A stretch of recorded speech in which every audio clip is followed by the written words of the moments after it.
Savais-tu que lorsque tu es assis devant ton ordinateur tranquillement, tu prends 12 à 15 respirations par minute?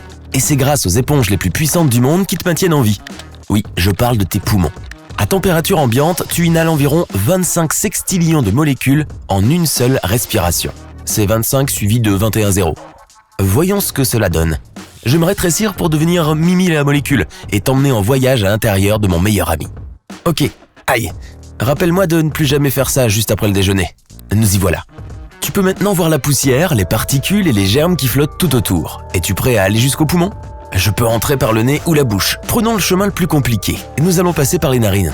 Wow, c'est un champ de poils. Les follicules à l'intérieur de ton nez sont aussi proches les uns des autres que ceux de ta tête. Les poils du nez font office d'agents de sécurité. Ils empêchent la poussière, la saleté, les germes et autres particules de pénétrer dans les poumons. Tu vois ce truc brillant sur les bords des poils?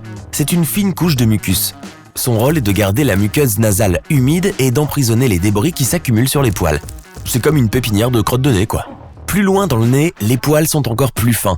On les appelle les cils cellulaires. Et tu ne peux les voir qu'avec un microscope. Leur rôle est d'évacuer le mucus et les autres petites particules hors des voies respiratoires. Enfin, un peu de place. C'est l'académie navale. Non, attends, c'est la cavité nasale. Son travail consiste à hydrater, réchauffer et filtrer l'air avant qu'il n'arrive au poumon. Ici, tu as aussi 3 choses appelées des cornets de chaque côté. Ils ressemblent à des hot dogs et eux aussi servent à réchauffer et humidifier l'air que tu respires, en plus de filtrer les particules. Je vais passer à travers pour aller plus loin. Ce toboggan vers le bas est la gorge ou le pharynx. Descendons jusqu'au larynx. Vois-tu l'autre toboggan qui va dans l'autre sens? C'est là que va ta nourriture. Au sommet du larynx, tu as un rabat en forme de feuille. C'est l'épiglotte. Il se ferme à chaque fois que tu avales pour empêcher la nourriture d'entrer dans tes poumons. Peux-tu voir cette ouverture en forme de triangle? Ce sont tes cordes vocales. Elles vibrent chaque fois que tu parles et laissent passer différentes quantités d'air avec plus ou moins de force. Maintenant, nous nous dirigeons vers la trachée. Elle est aussi longue que 2 tis de golf superposés, mais aussi étroite que le diamètre d'une pièce de 25 cents. Ces espèces d'animaux sur les côtés, qui ressemblent à des tunnels, sont faits de cartilage.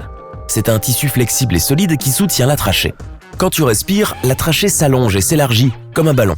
Quand tu expires, elle revient à sa taille normale. C'est merveilleux. La trachée se divise maintenant en 2 tubes plus petits. Les bronches. Une bronche va à droite et l'autre à gauche. Oh regarde, c'est les poumons. Voyons à quoi ils ressemblent de l'extérieur. Ils ont une couleur rosâtre et sont faits de tissus spongieux doux, élastiques et moelleux. Chacun de tes poumons se trouve à l'intérieur d'un sac de tissu et il reste en place grâce à une fine couche de liquide. Un peu comme de la colle liquide.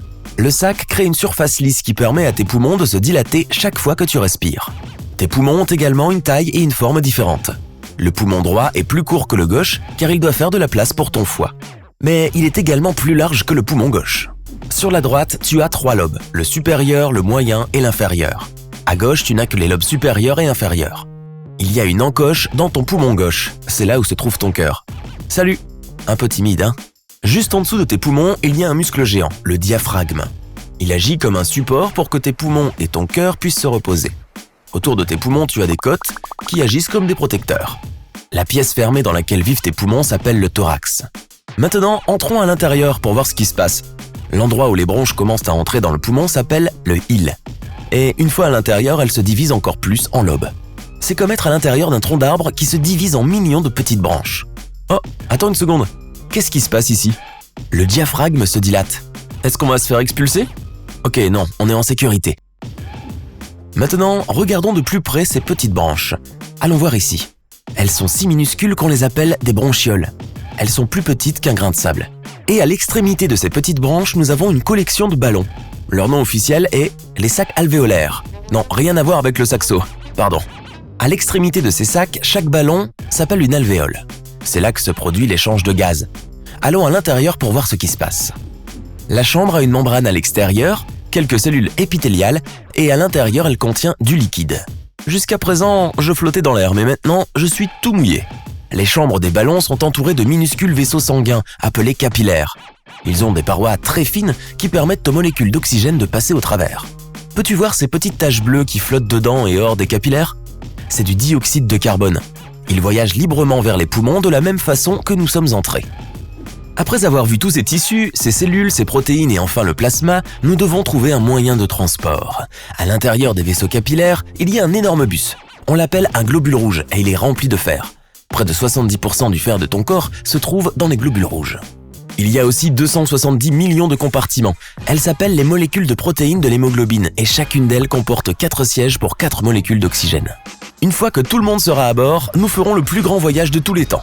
Maintenant, nous voyageons à travers le réseau cardiovasculaire, un gigantesque ensemble de vaisseaux sanguins qui arrive à toutes les cellules du corps. Si nous étirions tous les vaisseaux sanguins bout à bout en une ligne droite, ils pourraient faire plus de 2 fois le tour de la Terre.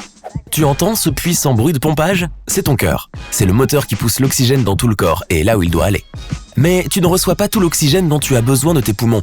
C'est la couche supérieure des cellules de ta peau et les cellules qui se trouvent à la surface de tes yeux qui reçoivent la plus grande partie de l'oxygène de l'air. Nous nous dirigeons maintenant vers le cœur, puis vers la plus grande artère du corps. Elle s'appelle l'aorte et ressemble à une sorte de racine géante qui se développe dans tout le corps pour créer des racines plus petites. Ensuite, l'oxygène va vers les plus petites artères et il voyage vers les muscles. Et voilà, c'est là qu'on descend. Le bus nous permet de nous détacher des sièges et d'arriver aux cellules musculaires. Et que faisons-nous à partir de maintenant? Eh bien, c'est une autre vidéo. À bientôt! Si tu as appris quelque chose de nouveau aujourd'hui, alors mets un like à cette vidéo et partage-la avec un ami. Et voici d'autres vidéos que tu devrais apprécier. Il te suffit de cliquer à gauche ou à droite et de rester du côté sympa de la vie.